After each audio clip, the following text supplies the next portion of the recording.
Have you ever wondered how mobile phones and laptops charge up, or even how electric vehicles run on batteries? The answer lies in power electronics.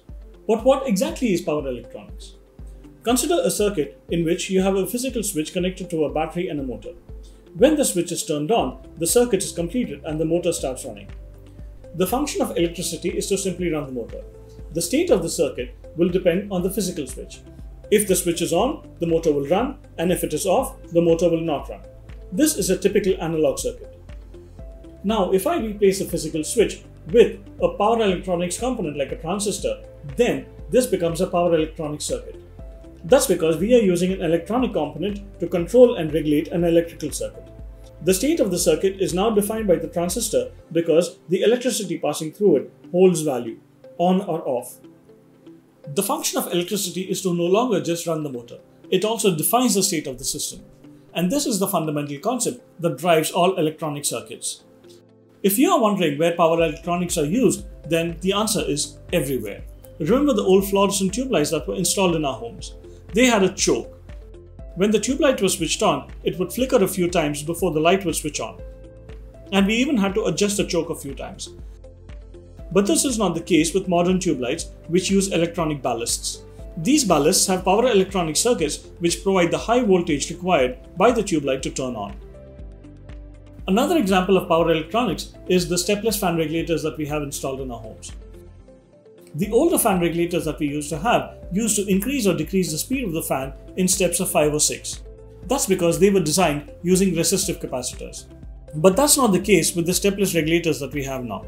They function smoothly and efficiently and are considerably smaller in size.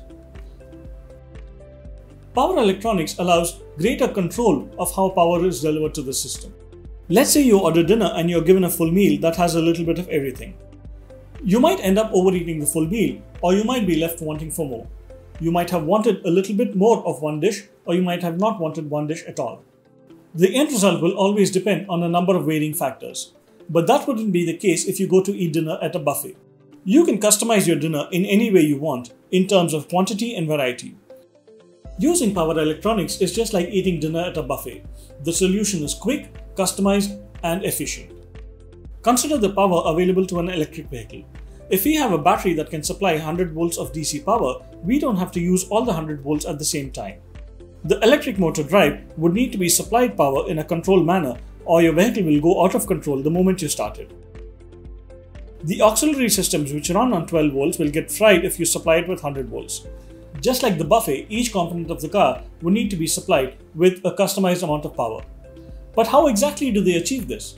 This is where power converters come in. There are different kinds of power converters suited for different needs. AC to DC power converters convert AC power supplied to it into DC power. These type of converters are also called rectifiers and are used in our mobile phone and laptop chargers and even in electric vehicles. DC to AC power converters do the opposite of rectifiers. These convert DC power supplied to it into AC power. These are also called inverters and are most commonly found in uninterrupted power supply systems of various capacities. Inverters are also used in electric vehicles to drive the motor. DC to DC converters convert the input DC voltage into a voltage that is either higher or lower depending on the requirements. Aside from widely being used in mobile phones and laptops, these are an essential part of electric vehicles where they power auxiliary systems like infotainment systems and speakers. If the converter is reducing the level of voltage, then it's called a step-down converter, and if it is increasing the voltage, then it's called a step-up transformer. AC to AC converters convert AC supply of a certain voltage and frequency into AC current of a different voltage and frequency. The resulting power can either be of higher or lower voltage. The stepless fan regulators that we saw earlier use AC to AC converters. Power converters change either the form or level of electricity or both. When AC power is converted to DC, then the form of electricity is changed, and when the voltage of DC or AC power is either increased or reduced, then the level of electricity is altered. In our next episode, we are going to take a look at how power electronics is used in electric vehicles. Until then, stay tuned to SkillLink.